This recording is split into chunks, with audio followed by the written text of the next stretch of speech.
All right, morning, folks. Thursday, July the 8th. We're rolling. I got to walk fast because it's raining. Well, guess what? We got something to talk about. We got a little bit of action in the markets once again.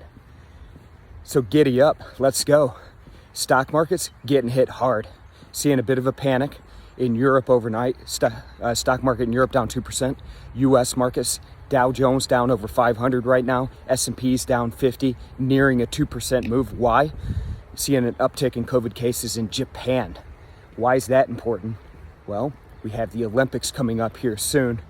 Now we're seeing a bit of a panic over there as to what they're going to do. Are they going to allow spectators? Shoot, I don't know. Are they even going to have the games?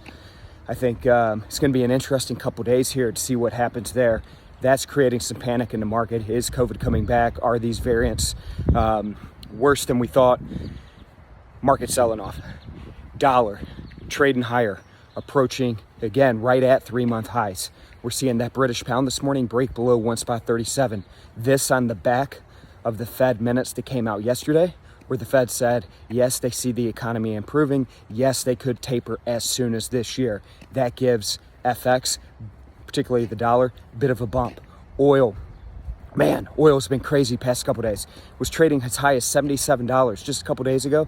Now we're down below 72, approaching $71 a barrel in WTI. Guess what, folks? Volatility's back. VIX above 20, plenty to trade. No better place than Nadex. Get in there. I'll see you tomorrow.